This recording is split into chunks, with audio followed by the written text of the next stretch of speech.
que son los trastornos de la conducta alimentaria.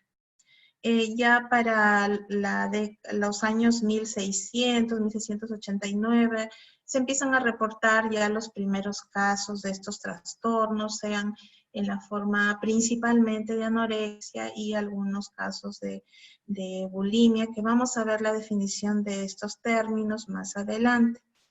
Ya en los años 50, pues empieza ya a darse la importancia a lo que es el cuerpo, como un elemento de alcanzar cierto éxito y aceptación social, y de no lograrlo, pues era un símbolo de fracaso, era un símbolo de rechazo, un símbolo de discriminación.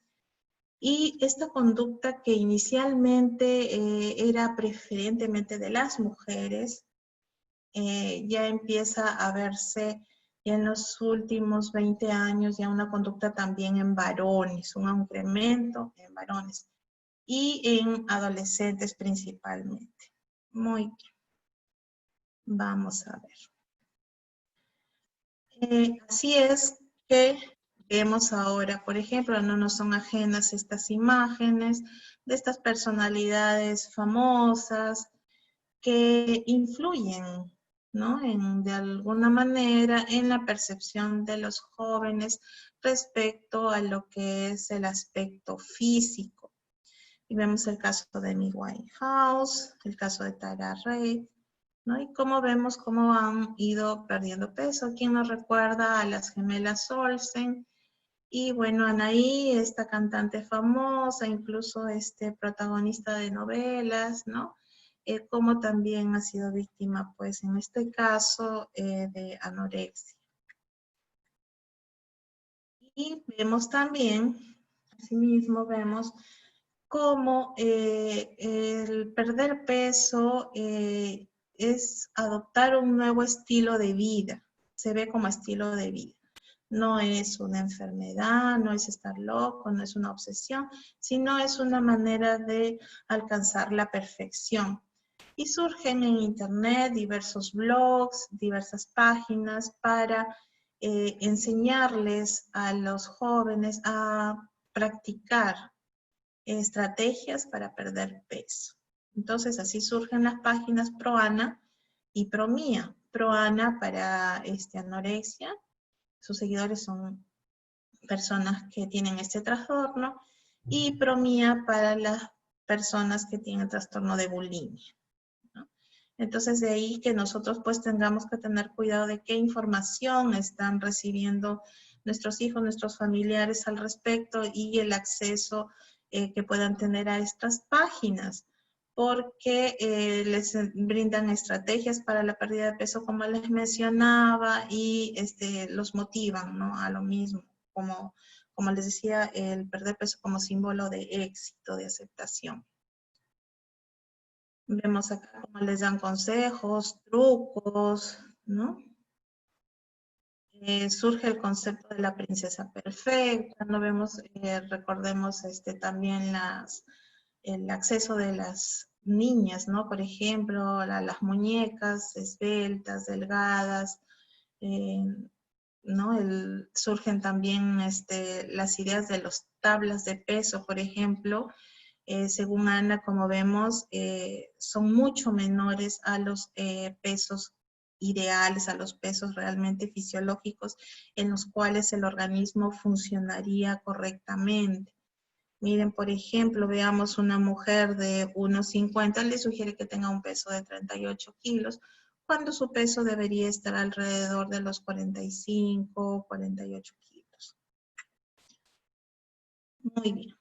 Entonces, vamos a definir qué es el trastorno de qué es un trastorno de conducta alimentaria, ¿no? Entonces, son distintas conductas alteradas de la ingesta y que van a causar un impacto en el desarrollo físico, porque va a causar diversas enfermedades médicas, como vamos a ver más adelante. Va a causar, por ejemplo, anemia, por ejemplo, osteoporosis, por ejemplo, trastornos hematológicos, problemas dermatológicos. También impacta en el desarrollo psicológico, porque las va a llevar al aislamiento, les va a llevar de repente a la depresión, ¿sí? A la ansiedad por querer bajar de peso, pueden desarrollar trastornos obsesivos con esto. También el desarrollo cognitivo va a interferir en lo que es la parte de repente académica o laboral. Va a haber problemas como hay una idea persistente, hay una idea de perder peso que ocupa toda su vida mental. Entonces, pues van a fracasar progresivamente en estos ámbitos, tanto académico como laboral. El inicio de estos trastornos de la conducta alimentaria puede ocurrir ya desde la infancia o de la adolescencia. Las complicaciones psiquiátricas son diversas, como les mencioné, podría haber los trastornos de ansiedad, depresión e incluso podrían llegar al intento de suicidio. La prevalencia ha ido incrementándose a lo largo de los años. Podemos hablar una tasa alrededor de del 4% en mujeres y un poco menor, la mitad casi, en varones. ¿Qué características tienen estos trastornos? ¿No? Hay 3 características en común, ¿ya? Es la preocupación por el peso y la figura corporal principalmente. Hay una excesiva preocupación. La dificultad para mantener el peso dentro de los límites fisiológicos, dentro de los límites recomendados para que su organismo funcione adecuadamente. Y la aplicación, el desarrollo de una serie de estrategias que no son normales, son patológicas, relacionadas a los hábitos, hábitos alimenticios, ¿no? Por ejemplo, ¿qué estrategias? Colocarse enemas, de repente practicar ejercicios extenuantes, de repente vomitar, usar diversas sustancias con el fin de aumentar de repente el flujo intestinal, ¿no? Entonces, estas 3 características las vamos a ver en todos los trastornos de la conducta alimentaria, en los 3 tipos principales que vamos a ver hoy día. Ahora, nos preguntamos si esto es frecuente porque, vamos, más vemos de repente las noticias de intento de suicidio, pero no nos preguntamos qué hay atrás de estos casos. Vemos de repente casos de depresión, pero decimos estará asociado a alguna otra circunstancia. Casi no sabemos, decimos desnutrición de repente, pero no imaginamos qué tan frecuentes pueden ser.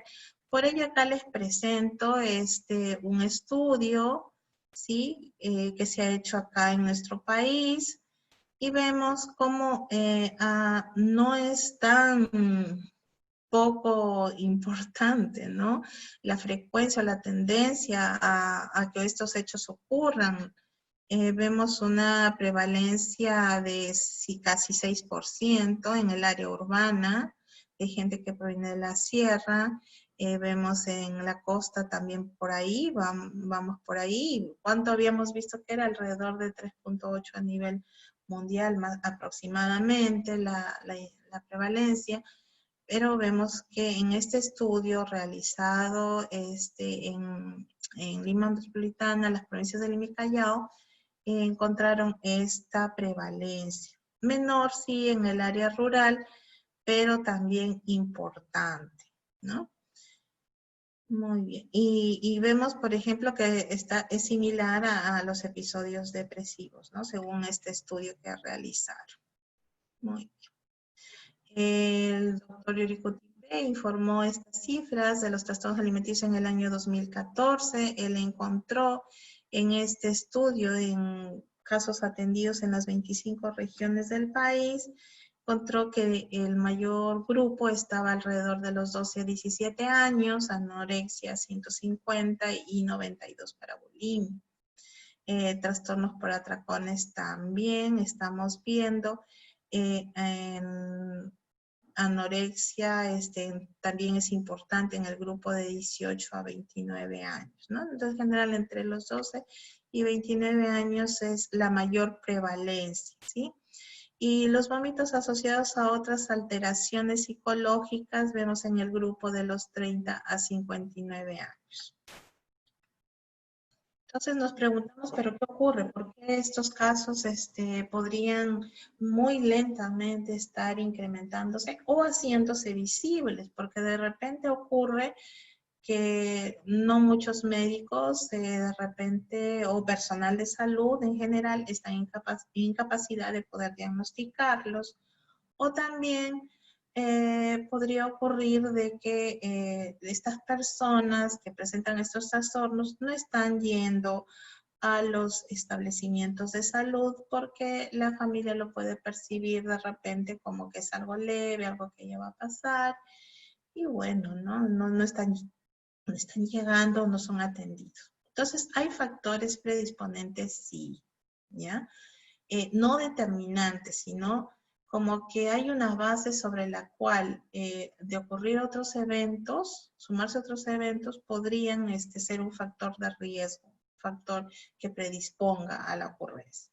El hecho de la vulnerabilidad genética, por ejemplo, el tener algún familiar que ha tenido algún trastorno de la conducta alimentaria, o también se ha visto en algunos estudios también el consumo de los padres, el consumo de alcohol en los padres también, ¿no? Se ha visto que hay una relación. El hecho de tener algún trastorno de personalidad. Muchos hemos escuchado por ahí borderline, ¿no? Las chicas borderline, decimos, o las personales, no, decimos, es muy dependiente, no puede decidir solo, no es muy autónomo, ¿no? Entonces, hay ciertos trastornos de la personalidad que podrían ser un factor de riesgo también. Las demandas socioculturales, si bien es cierto, digamos, se presenta más en la clase media alta, pero también dependiendo de dónde vivan estas personas o con quiénes se relacionen, no necesariamente pues una persona que tenga un nivel socioeconómico elevado, puede ser un socioeconómico bajo, pero se relaciona con otras personas y tiene acceso a otros medios, por ejemplo, de Internet, podría también desarrollarse. No olvidemos la moda de los ombligos al aire, del piercing en el ombligo, y el hecho de tener la cintura más fina, de querer mostrar esta parte del abdomen en las jovencitas. En los varones, pues, ¿no? El hecho de no tener grasa en el abdomen, de tener pectorales desarrollados, o también el bullying que ocurre en diversos medios académicos o también laborales, orientados pues a menospreciar, a rechazar a la persona que tenga un sobrepeso u obesidad, podrías hacerlo víctima, ¿no? De diversas frases descalificantes o hechos, digamos, configurados como bullying. Las personas también que hacen dietas crónicas, hay personas que intentan una vez, 2 veces, 3 veces, llevan la dieta, pero no logran de repente en mantener el peso fisiológico, el peso esperado por ellas. Entonces, esta situación de que sean sometidas a dietas continuas, muchas veces promovidas por los padres o por alguien en la casa, podría ser un factor de riesgo también para presentar más adelante un trastorno de la conducta alimentaria. Y bueno, el sobrepeso, como ya lo hablamos. Vemos, por ejemplo, el caso de estas gemelas de 14 años, a quienes sus padres no obligaron a adelgazar para que tengan una imagen, ¿no? adecuada para poder modelar, ¿no? Después, bueno, terminaron en un hospital, ¿no? Presentando ya un trastorno severo, ¿no? De anorexia. Se habla también del estrés materno, ¿no? el estrés materno está muy relacionado también con ciertos cambios neurobiológicos en el feto que podrían también ser un factor de riesgo para la presentación de estos trastornos de la conducta alimentaria. ¿Qué factores sociales y culturales? Como ya lo vimos, no hay un ideal femenino, hay una exigencia cultural. Se dice que la anorexia, por ejemplo, aumenta a partir de los 15 años. También se habla de la influencia a nivel de la primera red de apoyo de estas personas, como es la familia, ¿no? Da un cambio en la familia, familias muy rígidas o sobreprotectoras, se ven principalmente en anorexia, como que estas personas víctimas de anorexia no llegan a conseguir lo que es la autonomía, y bueno, esto empieza a generarles una necesidad de control. En bulimia también vemos que en las familias hay ciertos patrones de crianza con críticas, insultos, hay familias desorganizadas, con formas de comunicación inadecuadas, que podrían pues ser un factor de riesgo para bulimia. Y decimos, bueno, ya, tiene un familiar, por ejemplo, una joven tiene un familiar que tiene anorexia, ya, pero no necesariamente esta persona va a desarrollar anorexia, ¿no? Su familia, su prima, su tía, pero ella, ¿por qué desarrollaría? ¿No? Entonces, vamos a ver ahora que hay otros factores que precipitan que estos hechos ocurran, ¿no? Que ocurra el trastorno en sí. Y es como que la implementación de dietas restrictivas. ¿En quiénes? Por ejemplo, vemos en las bailarinas de ballet, ¿no? Para eso es muy importante el peso y les exigen que en un determinado tiempo pierdan peso. Por ejemplo, vemos las jóvenes, ¿no? Cuando ya van a hacer la fiesta de promoción, y todo el tiempo, por un buen tiempo, han sido criticadas por su peso y empiezan a implementar dietas restrictivas. O cuando hay una moda, como habíamos dicho, esto del abdomen al aire, mostrar más, usar los tops, entonces pues se someten a estas dietas restrictivas. Podría haber ciertos cambios ya a nivel neurobiológico y estructurar ya un trastorno de la conducta alimentaria.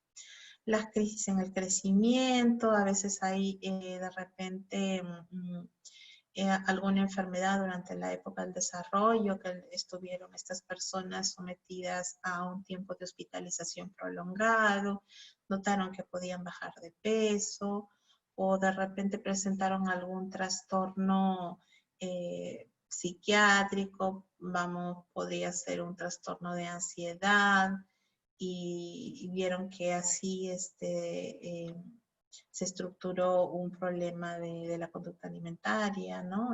Fue más efectivo enfermar de esto que de repente usar una dieta balanceada, ¿no? Las crisis familiares también podrían precipitar las crisis de pareja, y de repente a veces las demandas socioculturales a veces cambian de repente de ambiente de la zona donde viven o de ambiente laboral, y hay nuevas exigencias, pues, respecto al cuidado de la imagen corporal.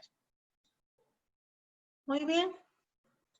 Hasta ahí vamos viendo cómo se va estructurando una base, como un colchoncito, dijéramos, para que estos trastornos de la conducta alimentaria se asienten, ¿no? Entonces, vamos a ver ya cómo podemos identificar estos trastornos, ¿no? Qué características tienen y cómo voy a poder sospechar que algún familiar podría o amigo podría tener.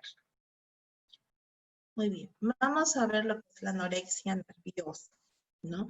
Inicialmente, como les dije, era exclusivamente, principalmente un problema de las mujeres. En los últimos 20 años ya también se reportan casos en varones. También hay adolescentes, niños de 10, 11 años que ya están presentando este trastorno. Vamos a ver este caso de una famosa modelo de origen ruso, que muy niña fue llevada a vivir en Estados Unidos.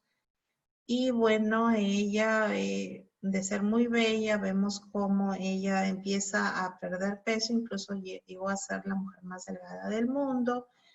Y bueno, ella falleció, me parece que en el 2013, ¿no? Y hicieron denodados esfuerzos por ayudarla, ¿no? Pero, bueno, y ella reportaba de que recibía muchos correos electrónicos, ¿no? Incluso ella en una entrevista que le hicieron en la prensa, eh, ella mencionó esto, ¿no? Que le pedían que le digan cómo había hecho para bajar de peso tanto, ¿no? Y fue fuente de inspiración.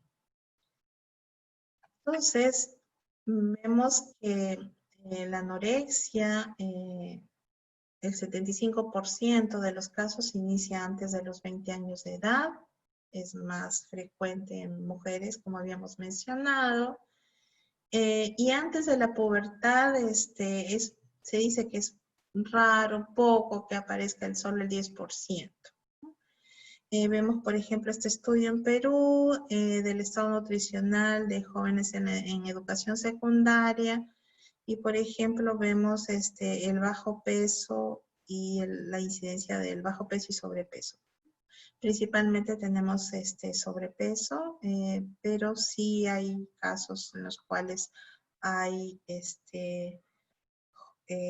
estudiantes con bajo peso, ¿no? Igual las medidas de intervención, de promoción, de prevención deben estar dirigidas a todas estas poblaciones. Igual hay que informar a los padres y a los alumnos, porque estos casos, si bien es cierto, pueden verse como que decimos, oh, pero no es muy frecuente, pero la mortalidad es alta. Entonces es importante, ¿no? Y principalmente en esta población que recién está empezando prácticamente a vivir una época importante de la adolescencia, ¿no? Muy bien, entonces, ¿qué es la anorexia? Es una reducción de la cantidad de la comida, hay pérdida de peso, hay un miedo intenso de ganar peso, convertirse obeso, y hay un trastorno de la imagen corporal. ¿Cómo así? Quiere decir de que la persona se mira al espejo y se ve gorda. Nosotros la vemos que tiene 38 kilos, que tiene 30 kilos, y como el caso de la modelo, por ejemplo, que les mostré, la modelo rusa, ella llegó a pesar 23 kilos, ¿no? Entonces, ellas se ven gordas, se ven obesas. Y que esta conducta se haya presentado en los 3 últimos meses. ¿Por qué este criterio de 3 últimos meses? Porque hay otros trastornos parecidos, hay que evaluar a qué se debe, descartar la causa orgánica. Podría ser una respuesta a una situación estresante, una situación X, y no necesariamente un trastorno ya estructurado como anorexia. Entonces, por eso es que se pone este periodo de tiempo. Ahora, como habíamos visto al inicio, dijimos que había 3 características que compartían estos trastornos de la conducta alimentaria, ¿verdad? Entonces, les dijimos también de que había ciertos hábitos o estrategias patológicas que se implementaban en estos trastornos, ¿no? Entonces, en anorexia, estas prácticas que se implementan, estas estrategias patológicas para bajar de peso, en anorexia hay de 2 tipos, la restrictiva y la purgativa. Ya la palabra restrictiva, ¿qué nos dice? Restricción. Restricción, prohibición, no lo uso, no lo como, ¿no? Entonces empiezan a someterse pues a ejercicios intensos, extenuantes, empiezan a hacer ayunos, empiezan a obviar ciertas comidas o a limitar la cantidad de alimentos que ingieren. Y la purgativa, bueno, ya deriva de la palabra, recordemos, purgante, entonces empiezan a provocarse vómitos para expulsar el alimento, sea por vía oral o digamos a través de la excreción, ¿no? Como laxantes, por ejemplo. La gravedad va a depender de la variación en el peso, ¿sí? Por ejemplo, se habla del caso leve cuando hay una reducción en el índice de masa corporal mayor o igual a 17.5. ¿Y qué es el IMC? El IMC es el índice de masa corporal. ¿Cómo lo calculamos? Lo podemos hacer cualquiera de nosotros, ¿sí? Se divide el peso y nuestra talla la elevamos al cuadrado. ¿Qué quiere decir elevar al cuadrado? Por ejemplo, si mi talla es 1,60, yo multiplico 1.60 por 1.60. Y ese resultado lo voy a colocar en el denominador. Si yo peso, por ejemplo, 80 entra el resultado que es 2.56, lo voy a dividir y ahí tengo el índice de masa corporal. ¿Sí? Muy bien. Entonces, de acuerdo a esto, se han estructurado estas tablas, ¿no? Para definir la gravedad, sea leve, moderada, grave y extrema, ¿no? En los casos en que el índice de masa corporal sea menor a 15 kilos por metro cuadrado, ¿sí? La gravedad también está determinada por el fracaso al tratamiento, también está determinada por ciertas conductas como puede ser el intento de suicidio, como puede ser la depresión severa, en casos aquellos también en los cuales ya la nutrición es imposible, no acepta nada esta persona y pues no hay manera de alimentarla, en las cuales también no hay nada de conciencia de lo que le está ocurriendo, es como una idea obsesiva constante y se hace imposible conseguir la alimentación. Estos casos también determinan la gravedad, pero es importante definir qué tan grave es a través del peso, de este indicador de que es el índice de masa corporal, ¿no? Las complicaciones, como les decía, no lo podemos ver de repente en una gran cantidad, una avalancha de casos, pero su importancia radica en la limitación que tienen estas jóvenes. Pueden abandonar el colegio, pueden fracasar en el colegio, pueden no llegar a tener estudios superiores, pueden abandonar los trabajos una y otra vez, tener ausentismo laboral, tener conflictos con sus jefes, aislarse.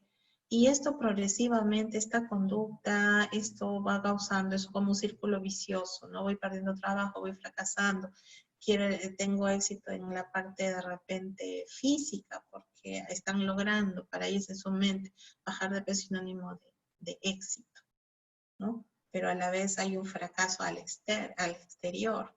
Entonces, es un círculo vicioso y podrían morir, ¿no? Entonces, de ahí su gran importancia.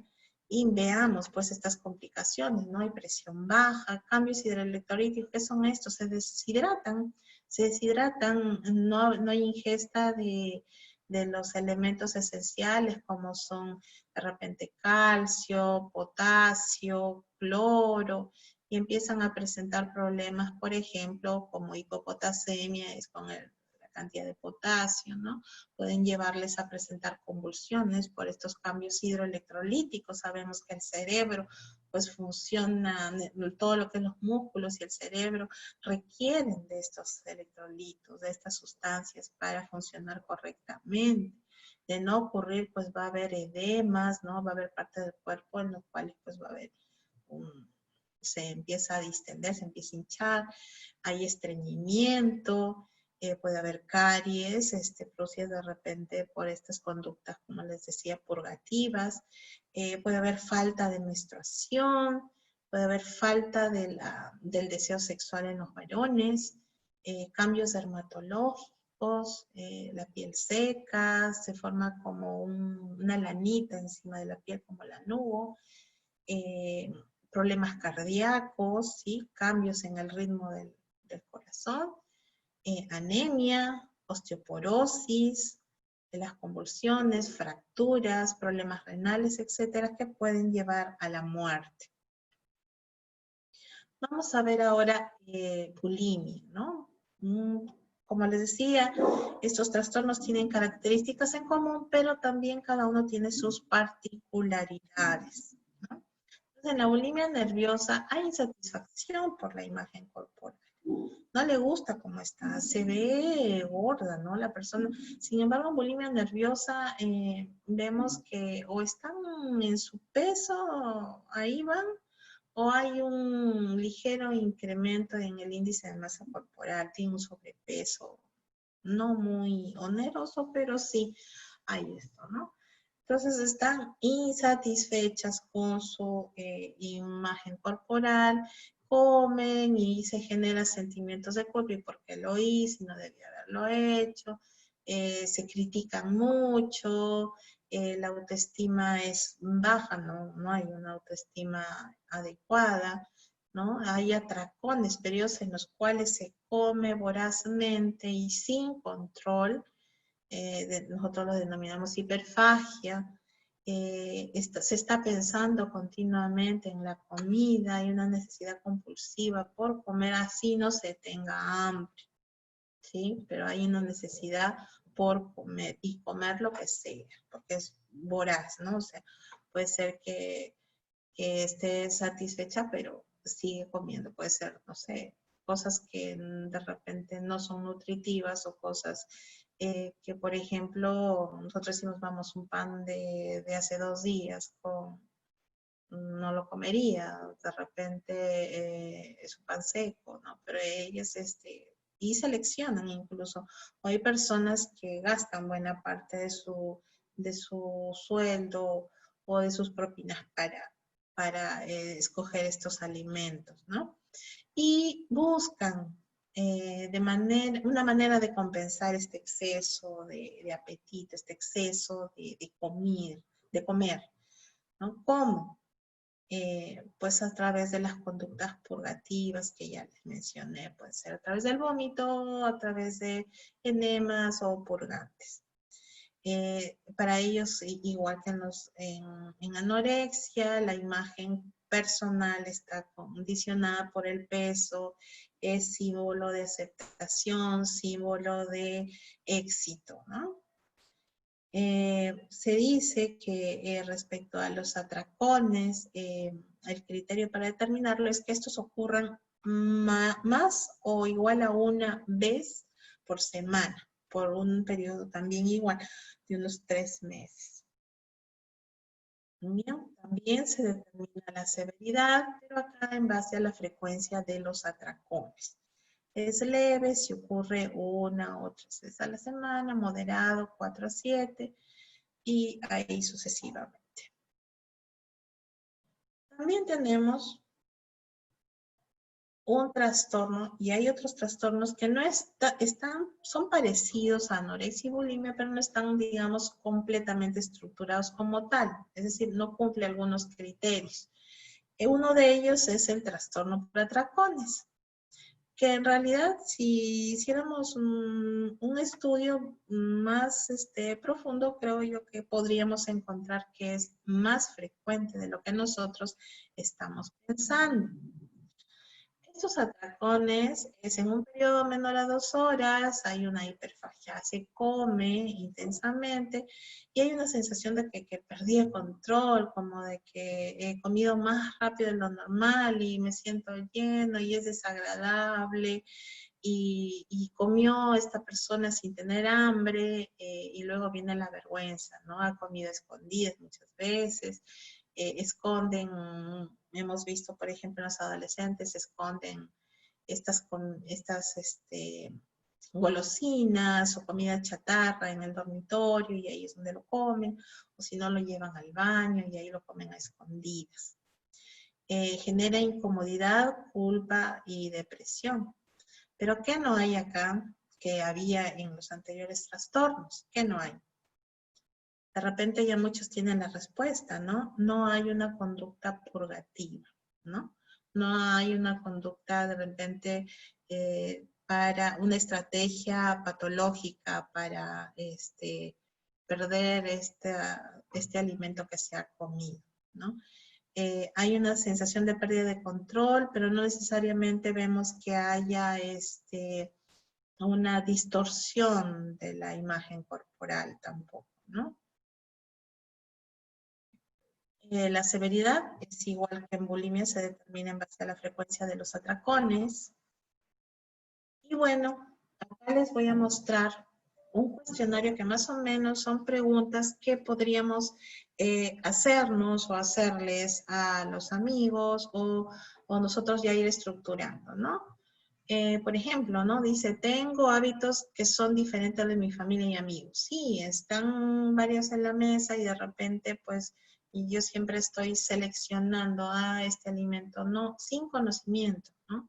Porque es diferente, pues, si yo tengo una enfermedad médica, me tengo que cuidar, por ejemplo, en diabéticos o en personas que tienen otro tipo de problemas, y me tengo que cuidar y yo solamente de la dieta de la casa, de lo que está programado en el menú, yo selecciono lo que sé que no me va a causar daño. Es diferente, pero acá no. Acá es que no, una manzana, por ejemplo, no, la voy a cortar en 4 partes, solo me voy a comer un pedacito, estando por lo demás sana sin ningún otro factor de riesgo, ¿no? Médico. El desayuno, no, yo no voy a tomar desayuno. Ya. Del yogur, un yogur así personal, un tercio, no. Y todo es, voy seleccionando, voy restringiéndome lo que como. O me sirven la porción, hemos tenido casos muy anecdóticos, ¿no? En los cuales, pues, por ejemplo, en pacientes hospitalizados, ¿ya? Les dábamos la comida, ¿no? En el hospital, ¿qué se sirve? Por ejemplo, es una taza de leche, una taza de avena y son 2 panes. Puede venir pan con jamonada, puede venir pan con mantequilla o pan con aceituna, pan con mantequilla, ¿no? Por ejemplo. Entonces, ¿qué hacían? Uno va a supervisar y sí he comido, pero ¿dónde estaba la comida? La comida estaba debajo de la pierna, la comida estaba oculta entre sus prendas e incluso oculta dentro de la ropa interior, ¿no? Entonces, como vemos, hay una restricción de los alimentos. También que hemos visto que, por ejemplo, decíamos, qué bien, pero qué raro que no gana peso, está en tratamiento, qué raro. Pues al momento que se van al baño, uno no entra, no está todo el tiempo con ellos, pero en el baño empiezan a hacer como sentadillas y ejercicios extenuantes una y otra vez, o empiezan a caminar para quemar estas calorías de lo que puedan haber comido.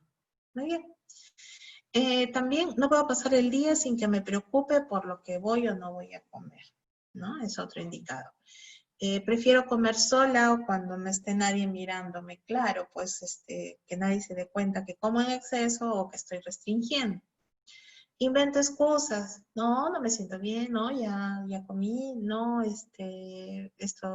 comeré algo en la universidad, no, y no llegan a comer, ¿no?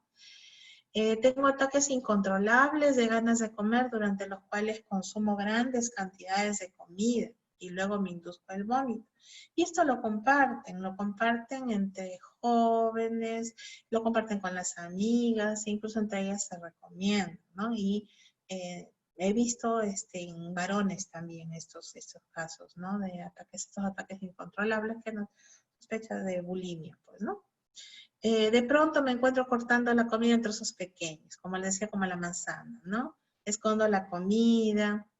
He definido comidas seguras para mí comer, ¿no? Y hay otras que son malas comidas que me niego a comer. Por ejemplo, podrían decir, ya el desayuno no, pero el almuerzo sí, como en el almuerzo muchas familias están más juntas, o como que en el almuerzo es un poquito más voluminoso, sí voy a almorzar, pero mi ensalada y solo eso, ¿no? O sea, no es una dieta balanceada, no es una dieta que la haya indicado indicado una nutricionista, mucho menos.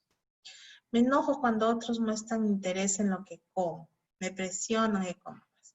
La familia empieza a darse cuenta y la familia le empieza a decir, oye, pero estás muy flaquita, toda la ropa se te cae. Pero ellas siguen diciendo, no, mira estos cachetes, ¿no? Y dicen, no, mira acá hay grasa, ¿no? Empiezan a querer justificar y se irritan cuando alguien pretende imponerles un patrón alimenticio diferente al que ellas han estructurado. Tengo miedo a no ser comprendido, ¿sí? Debido pues a los miedos que hay sobre la comida, ¿no? Y bueno, en anorexia es más esta conducta de aislamiento que no comparto, no digo. En bulimia como que comparten un poco más, ¿no? Disfruto de cocinar comidas gourmet, estas comidas de calorías, pero que son, pero nunca las comería yo, ¿no? Por ejemplo. Paso largos periodos sin comer, largos periodos de ayuno, comiendo muy poco. Entonces, como vemos acá, hay algunas, se aplican cuestionarios, existen cuestionarios para detectar cómo es esta conducta alimentaria, si hay algún trastorno que se estructure, qué tan grave puede ser. Vemos también la frecuencia en este cuadro de lo que es los trastornos de la conducta alimentaria, ¿sí? Entonces vemos que hay un problema de impulsividad, en anorexia, vemos que también podría estar relacionado al abuso de alcohol, que podría también estar relacionado a un problema de fobia, un trastorno de ansiedad, de depresión. ¿Qué fue primero? La depresión o el trastorno de la conducta alimentaria, pues en algunos casos es así, en otros deriva del trastorno ya, del trastorno en sí mismo. Y cuando ya logran recuperar el peso, estos trastornos desaparecen, ¿no? Entonces, eso dependerá de la evaluación médica, ¿no? Para ver qué fue antes o es una comorbilidad que se agrega al trastorno de la conducta alimentaria. Muy bien, así vamos a ver las comorbilidades. Vemos pues los trastornos afectivos, los trastornos obsesivos, los trastornos de ansiedad, los trastornos de personalidad vemos ahí, y los trastornos de consumo de sustancias como que habíamos visto en la lámina anterior, ¿no? Ahora, respecto a lo que es la salud mental, pues como les decía, está muy relacionado. La importancia es determinar, ¿no? Si existe para poder tratar ambos problemas. Hay que tratar la parte nutricional, hay que tratar la parte de sus pensamientos, hay que enseñarle lo que es el patrón adecuado de alimentación, cómo llevar una vida sana, cómo hacer un ejercicio saludable, intentar eliminar estas ideas de repente de querer bajar de peso, de manera, estos temores, esta percepción, que con el tratamiento, bueno, irán remitiendo progresivamente. Hemos visto, por ejemplo, en anorexia, complicaciones cardíacas, como les decía, la causa más común de muerte. Acá vemos otras preguntas, por ejemplo, ¿no? Se pregunta también si hay uso de laxantes, diuréticos, si hay miedo descontrolado, etc. También vemos complicaciones dermatológicas, miren ahí ese signo de Roussel, signos por la emesis, ¿no? Se meten la mano a la boca y esas son lesiones causadas por los dientes. También hay pérdida de cabello, hay la piel áspera, ¿sí? Acné, estrías por la pérdida de peso abrupta, etc. Ahora, los vómitos no son tan benignos como podemos pensar. Los vómitos autoinducidos van a causar un daño en el aparato gastrointestinal, ¿no? Entonces podrían presentar problemas de reflujo, podría producirse lo que es el síndrome de Mallory-Weiss, es decir, hay una rotura en la mucosa, en la unión del esófago con el estómago y haber sangrado, haber vomitar sangre, en otras palabras, hemorragias en el ojo, en la conjuntiva, problemas de sangrado nasal, ¿sí? Problemas dentales, problemas metabólicos, como les decía, por los pérdida de electrolitos, ¿no? Etcétera, ¿no? Incluso llegar hasta, como habíamos visto, a las convulsiones. Bueno, estas son otras complicaciones. Y esta lámina pues resume lo que venimos viendo, ¿no? La anorexia con una distorsión de la imagen corporal, rechazo para mantener el peso fisiológico, el peso normal, el intenso temor a ganar de peso y vemos sus síntomas, ¿no? La parte corporal, la parte de la caída del cabello, también vemos que es muy difícil intentar que estas ideas pues cambien, ¿no? La idea de bajar, que tienen el temor intenso de ganar peso, la pérdida de la menstruación, la intolerancia al frío, la pérdida de peso repentina con sus complicaciones. Y la bulimia también, vemos acá un resumen, el apetito voraz, seguido con ideas de culpa, ¿no? Hay conductas también para contrarrestar el exceso de comida, como hemos visto la emesis, el vómito, ¿no? Y también vemos su sintomatología, sus complicaciones que podrían ocurrir. Tratamiento. En el tratamiento, una sola persona del equipo no puede trabajar con ellos, ¿no? Con las personas que tienen trastorno de la conducta alimentaria. Es un enfoque de diversos profesionales, ¿no? Dependiendo de la edad, puede ser un pediatra o un médico internista, ¿sí? Depende de la institución también. Hay instituciones que dicen que pediatría es hasta los 14 años, para otros es 16, para otros es hasta los 19, ¿no? Dependiendo de la institución.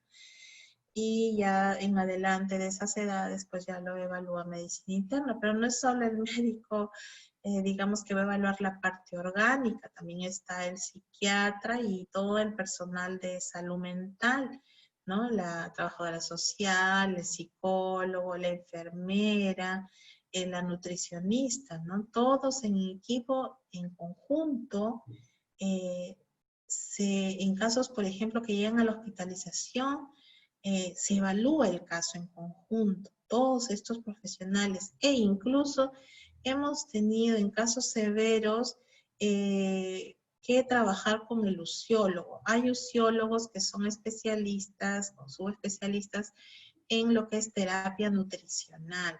Entonces, ellos también se ha llegado a trabajar, ¿sí?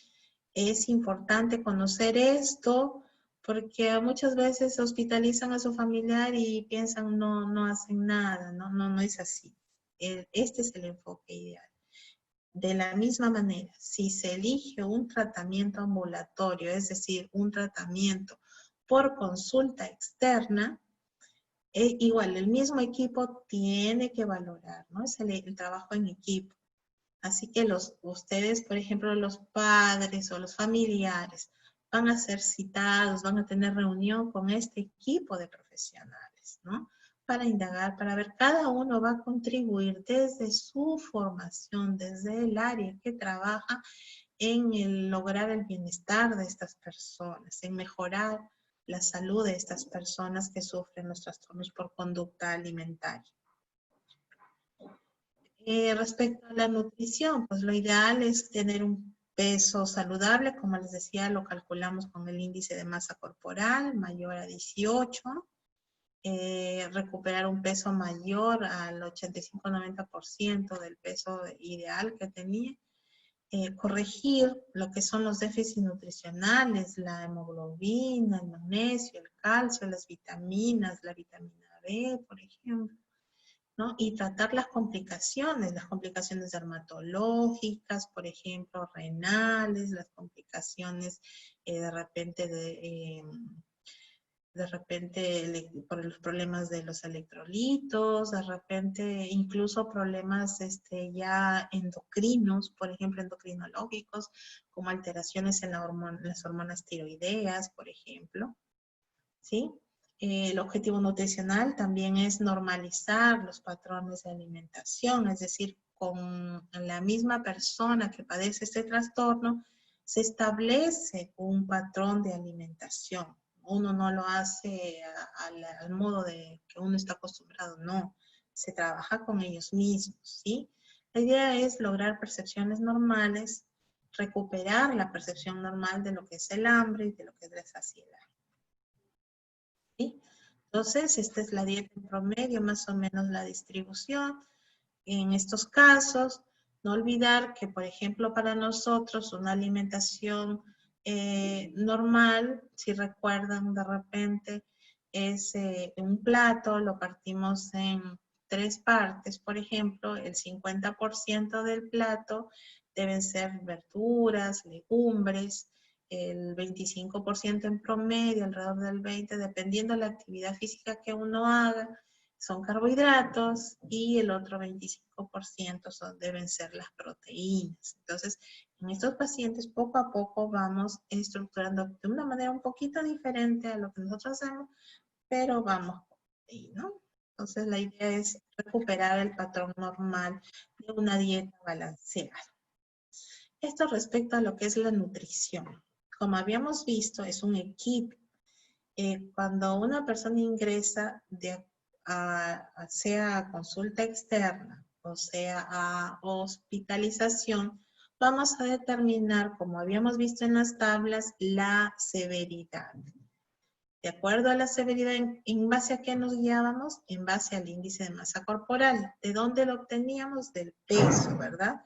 Entonces, el peso nos va a indicar principalmente la severidad y de ahí será el abordaje nutricional que se da.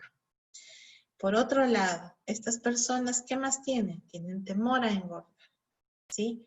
Adoptan conductas inadecuadas, conductas patológicas, que tienen alteración en la percepción, se ven diferentes, no se ven en la imagen real que tienen, se ven muy gordas, se ven feas, ¿no? Hay problemas de autoestima, hay problemas de repente de desesperanza también, ¿no? Entonces, es necesario el abordaje también psicofarmacológico, ¿sí? ¿Qué es psicofarmacológico? El abordaje que hace el personal ya propiamente de salud mental, el psicólogo, el psiquiatra, ¿cierto?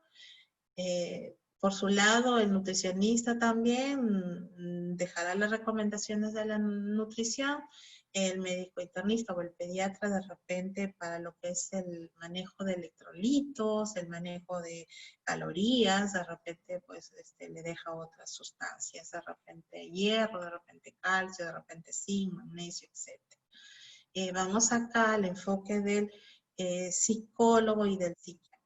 Entonces, hay 2 pilares que son básicos y diversos estudios. Le podría mostrar muchos estudios que se han hecho para comparar efectividad de estos, ¿qué es más?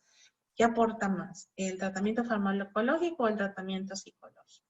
Y se han hecho diversos estudios, en algunos pues se ve que es la terapia psicológica la que va a causar mayor impacto, ¿no? Pero no se puede sostener este tratamiento si es que no hay un tratamiento farmacológico, de ahí que ambos sean absolutamente necesarios. Lo bueno es que muchos de estos casos, la gran mayoría, se pueden abordar desde el punto de vista de la consulta externa, es decir, de manera ambulatoria en sus casas, con un control frecuente, ¿sí? Solo pocos llegarán de repente a requerir la hospitalización. Pero ¿qué tenemos en contra? Que las familias recién los llevan a los establecimientos de salud cuando ya no pueden con ellos, cuando ya no saben qué hacer, ¿no? Entonces, de ahí el problema de manejo, ¿no? Entonces, la terapia cognitivo-conductual, lo que ven ahí TCC, es la terapia cognitivo-conductual de selección. ¿Por qué?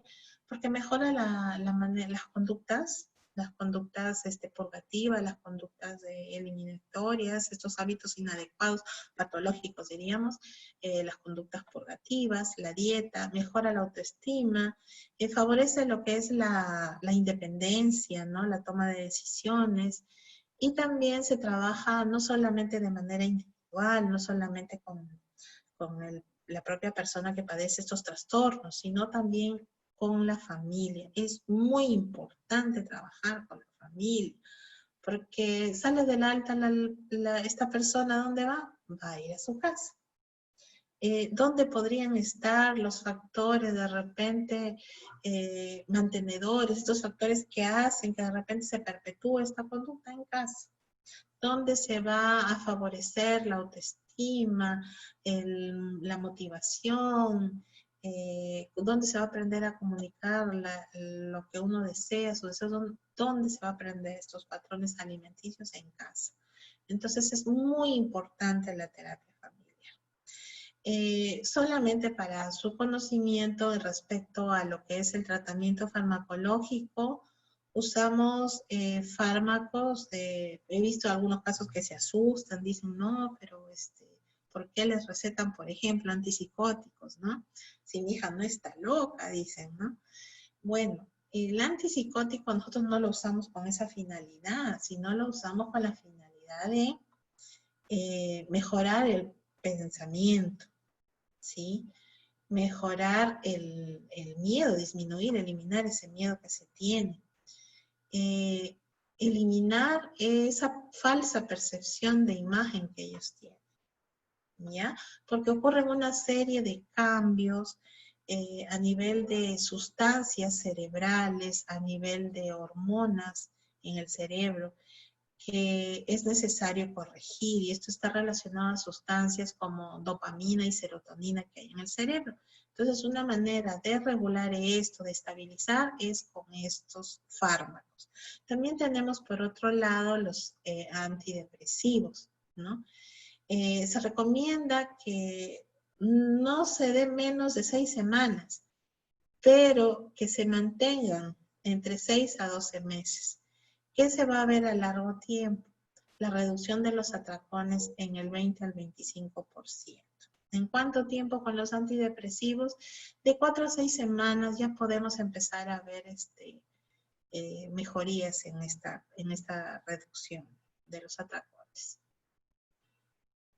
Pues como les decía, la terapia cognitivo-conductual es muy importante, y aplicarlo en la terapia familiar es excepcional, ¿sí? El objetivo es mejorar el estado nutritivo del paciente, eliminar los pensamientos negativos, las distorsiones cognitivas respecto a la imagen corporal, el peso y la cantidad de comida.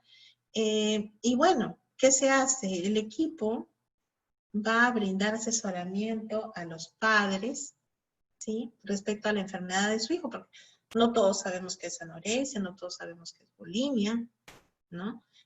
No sabemos a veces cómo actuar, qué decirles. De repente algo que decimos podría ser mal interpretado por ellos, o podrían sentirse presionados y podríamos empeorar el problema.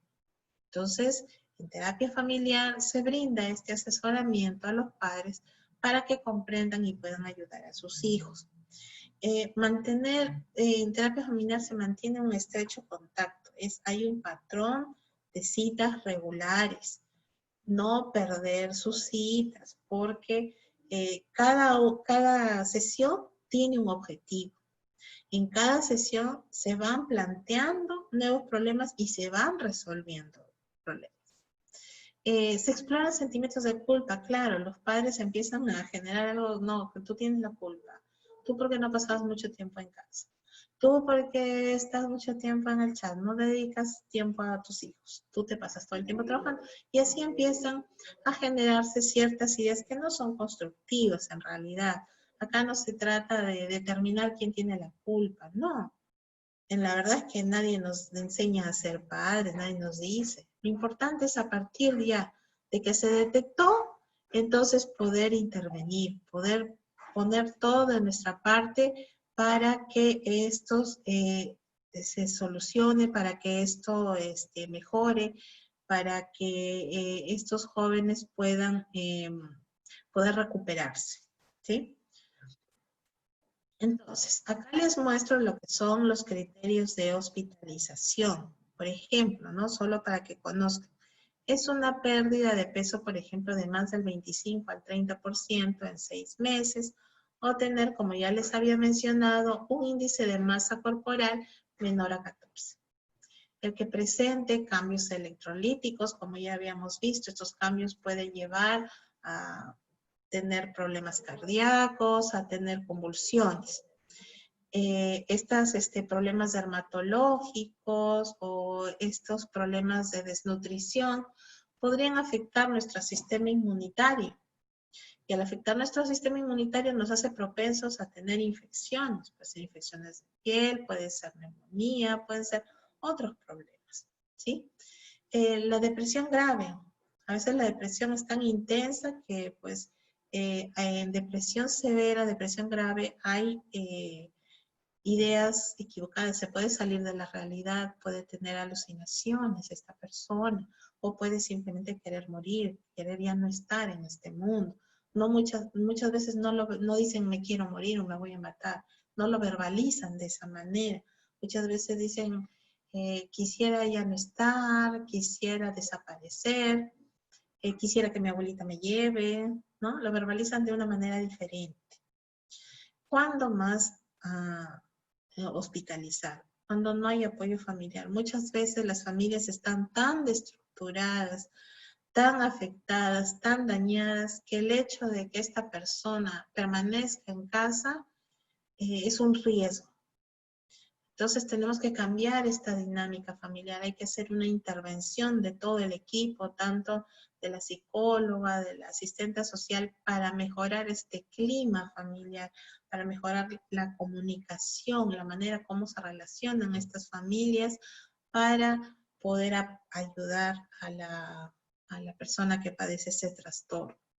Y también en casos pues de que fracasa el tratamiento brindado por consulta externa, ¿no? Se ha bien dado el tratamiento, ya va un mes y no gana peso, sigue el problema del temor, o de repente hay otras comorbilidades que no mejoran, como ansiedad, depresión, eh, rasgos obsesivos que no mejoran, entonces es mejor hospitalizar.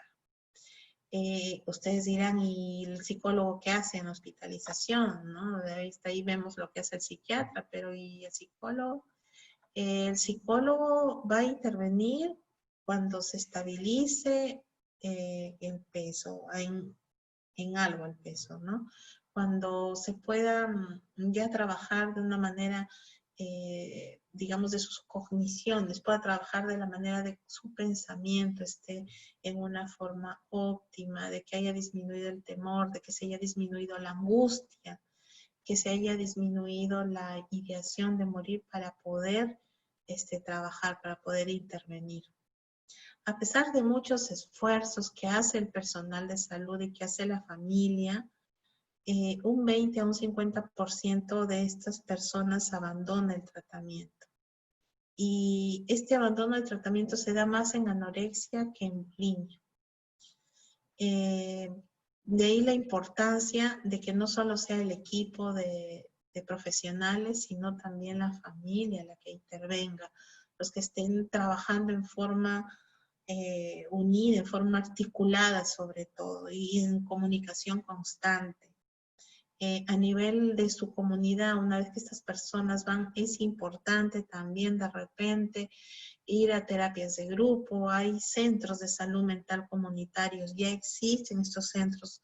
Gracias a Dios acá en todo el Perú, cerca a casa, hay algún centro de salud mental comunitario donde también se va a poder sostener este tratamiento y va a ser un monitoreo más cercano, porque incluye pues un monitoreo ya a nivel de la comunidad, a nivel de las familias, ¿no? Entonces, Miren cómo se moviliza todo el equipo, todo se articula para poder llevar salud mental a estas personas que padecen este trastorno, ¿sí? Acá he creído oportuno brindarles algunas pautas, porque como ya les decía al inicio, cada vez hay más niños que van ingresando a las estadísticas de estos trastornos de la conducta alimentaria. Entonces es muy importante que sigan estas pautas, ¿no? Por ejemplo, que el aporte calórico, el aporte de la cantidad de calorías que tienen los alimentos, sean acorde a la edad y la actividad del niño. Por tanto, cuando van a su control de CRED, del control de desarrollo, de crecimiento y desarrollo, siempre en todo establecimiento hay una nutricionista. Entonces, ella les va dando pautas de cómo debe ser su alimentación. Hay que tener en cuenta esto. Distribuir todo ese aporte calórico en 5 comidas al día. Está el desayuno, está la comida a media mañana, ¿no? Pues una fruta, puede ser de repente algún vegetal, puede ser huevo, depende de lo que haya estructurado con su nutricionista. El almuerzo, cómo debe ser la distribución de las calorías, cómo debe ser la distribución de los aportes de proteínas, de carbohidratos, de grasas en el almuerzo, a media tarde también, que se le va a dar una papilla, una mazamorra, y la cena. Cómo debe ser el aporte de la cena y cómo va a variar las cantidades. Porque si en el almuerzo dio una determinada cantidad de carbohidratos, en la cena va a variar un poquito, ¿no? Nunca suprimir el desayuno, decimos nos hemos hecho tarde, ¿no? Ya después en el trabajo, pero en el trabajo se toma el desayuno ya a las 11, o el niño tiene, cuando asisten al colegio, a la universidad, los jóvenes, es desayuno 10 de la mañana, a la hora que les dan el recreo o el break. Entonces, no podemos suprimir el desayuno, es una comida principal, ¿sí? No olvidemos que de él depende, pues, el funcionamiento de nuestro cerebro. La ingesta de leche, que el aporte de calcio esté alrededor de los 800.000 miligramos al día. La ingesta variada, ¿no? De frutas, cereales, verduras.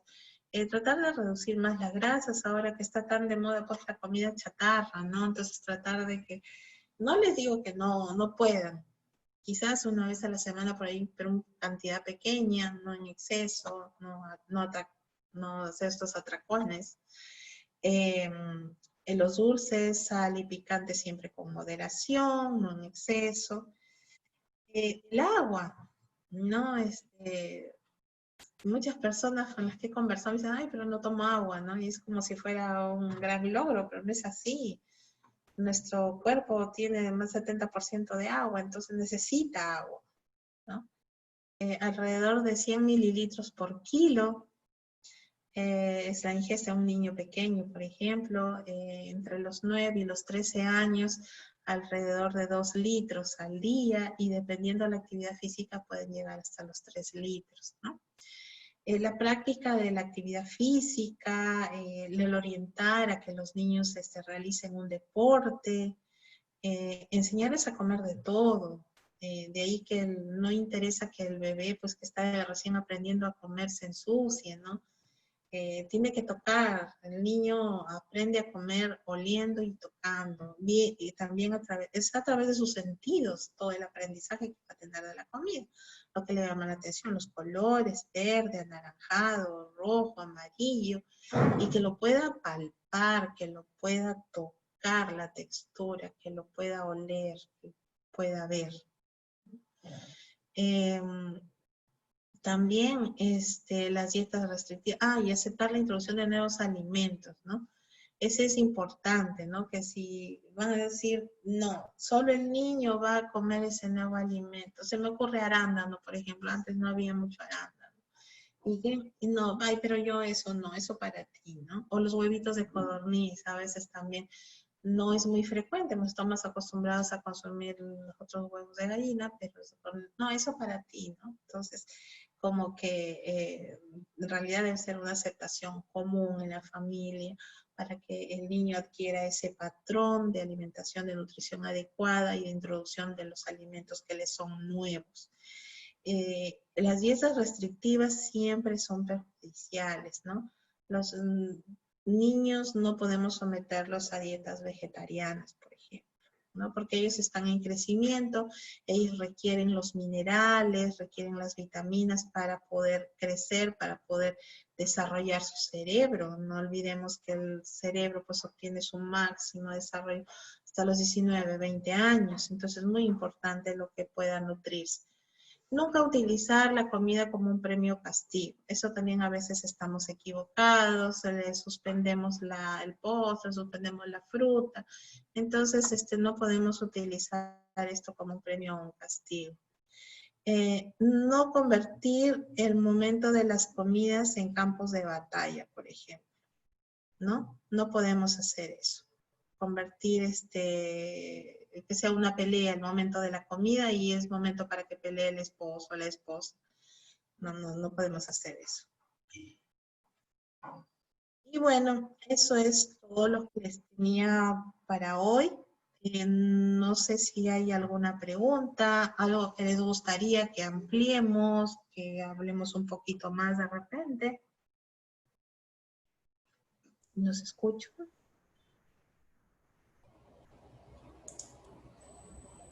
Tenemos 5 minutos para las preguntas. Si es que alguien desea hacer alguna pregunta, nada más puede escribirla o actuar su micrófono. Están disponibles ese tiempo para hacer preguntas.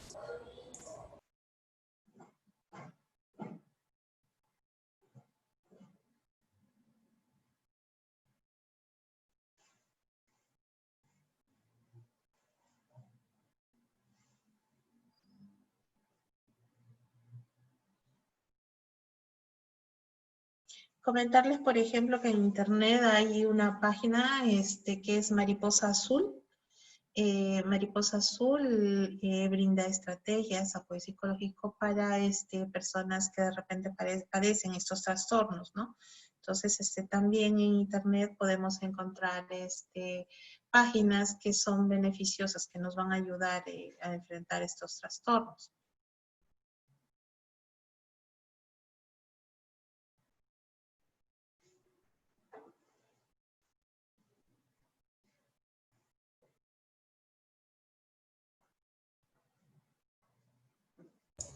Doctora, tenemos una pregunta en en el chat. Dice, ¿cómo platicar esto con una persona que tiene uno de esos trastornos? Miren, no es fácil, ¿ya? Porque las personas generalmente no tienen conciencia de esta enfermedad. Sin embargo, hay que ver qué hay en su contexto, qué le es importante para ellas aparte de lo que es su peso, para poder, digamos, persuadirlo. Por ejemplo, yo les recomiendo a los padres que le digan, que fortalezcan el nexo con el hospital de alguna manera, ¿no? Por ejemplo, ya, perfecto, tú quieres bajar de peso, yo eso, que tengas un peso adecuado, yo no estoy en contra, pero quizás es mejor que una nutricionista contigo te guíe en qué alimentos debes comer. Y aceptan, la mayoría acepta este nexo inicial a través de la nutricionista. O si no, mira, has bajado mucho de peso, y hay ciertas dificultades para muchos para movilizarse incluso, ¿no? Vamos a terapia física, de repente tus músculos necesitan algo. El asunto es establecer algún nexo con algún personal de salud para poder persuadirla, para poder integrarla ya al equipo de trabajo, ¿no? O de repente ven algún cambio del ánimo, algún cambio del humor, ¿no? Entonces le dice, pero te he visto triste últimamente, o te veo muy preocupada, ¿por qué no vamos a un psicólogo que nos apoye, que nos diga qué hay que hacer, cómo de repente necesitas conversar, resolver alguna cosa, de repente estás muy estresada? El asunto es, como les digo, establecer ese primer nexo. Y ya de ahí ya vendrá el trabajo de todo el equipo. porque es difícil. Como les digo, ellos no tienen conciencia de enfermedad. Tenemos que tomar algo que les es importante para ellos.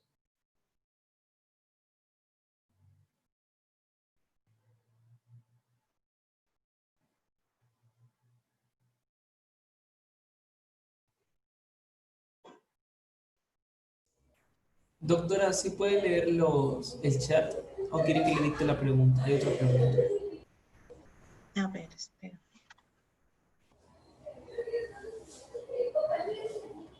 Ah, ¿dónde está? Ah, ya. Ah, ya. A ver. Referente a una situación de pandemia.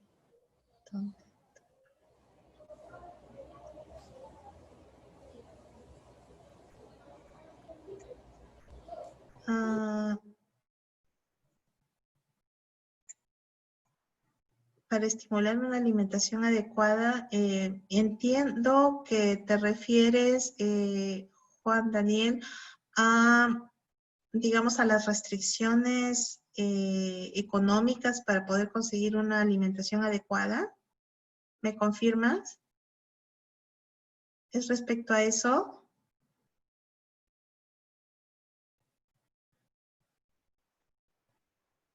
Porque dice, para asegurar una alimentación oportuna, ¿qué sería adecuado? ¿Respecto a qué? ¿O respecto a la actividad física?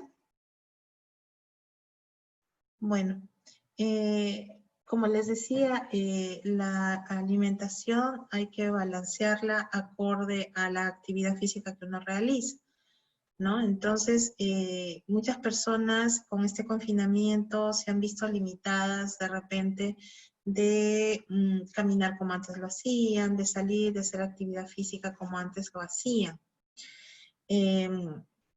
Entonces, lo ideal es pues reducir el consumo de grasas, reducir el consumo de sustancias que no son naturales, como puede ser esta comida chatarra, ¿no? Y de todas maneras, o sea, hay que hacer actividad física en la casa, caminar, hacer algunos ejercicios. Hay diversas maneras en internet, incluso hay en la página del Ministerio de Salud qué tipo de actividad física hacer para, digamos, evitar ganar peso o tener sobrepeso. En el caso de las personas con anorexia, eh, esta pandemia de repente al limitar su actividad física, pues está haciendo que recuperen un poco el peso. Me dices que sobre la dieta y mecánica de prevención a recaída de trastornos alimenticios. Claro, muchos están más en contacto con lo que es los medios, estos foros o estos blogs, ¿no? Están, incluso la parte educativa, están, pues todos estamos conectados a las diferentes redes sociales, a las diferentes herramientas virtuales y podría ser un factor de riesgo, de ahí que los padres pues tengan que siempre monitorear en qué páginas se encuentran los hijos, estar supervisando la alimentación. Ahora más que nunca lo están haciendo porque hay más control en no salir. Cuando antes, por ejemplo, se privaban el desayuno, ahora como que la mayoría hay cierto control al respecto. Lo importante es eso y la ingesta de agua, como les decía, ¿no? Es importante más aún ahora en esta pandemia. Y los patrones alimentarios, ¿no? No es que de repente para un miembro de la familia es una cosa, para el otro miembro es otra, y ahí uno come más grasas que el otro, o se acepta que hay exceso de comida chatarra en unos y en otros no. Hay que tratar de estos patrones alimenticios que sean en común en la casa para que no haya esta diferencia, ¿no?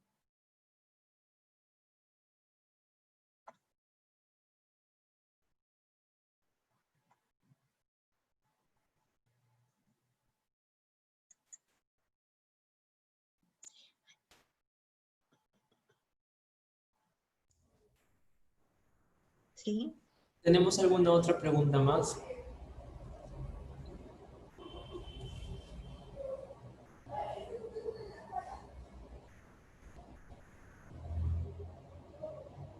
A los niños, por ejemplo, lo que tenemos que hacer es permitir que ellos toquen y exploren su comida, ¿ya? Hay que estimularlos a que ellos se alimenten independientemente usando pues sus cubiertos en lugar de repente estar llevándoles la comida a la boca. Hay que inducirlos más a experimentar, ¿no?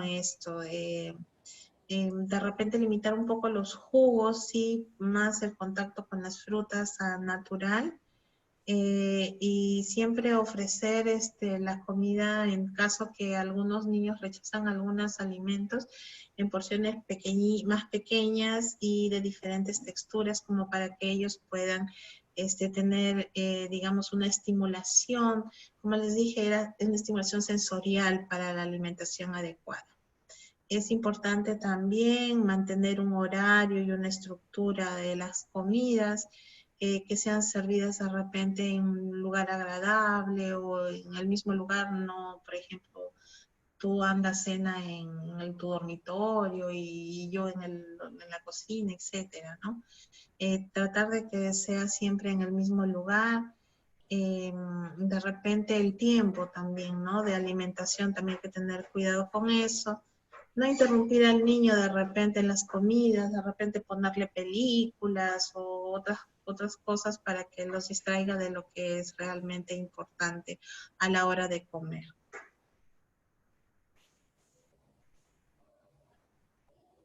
¿Alguna otra pregunta?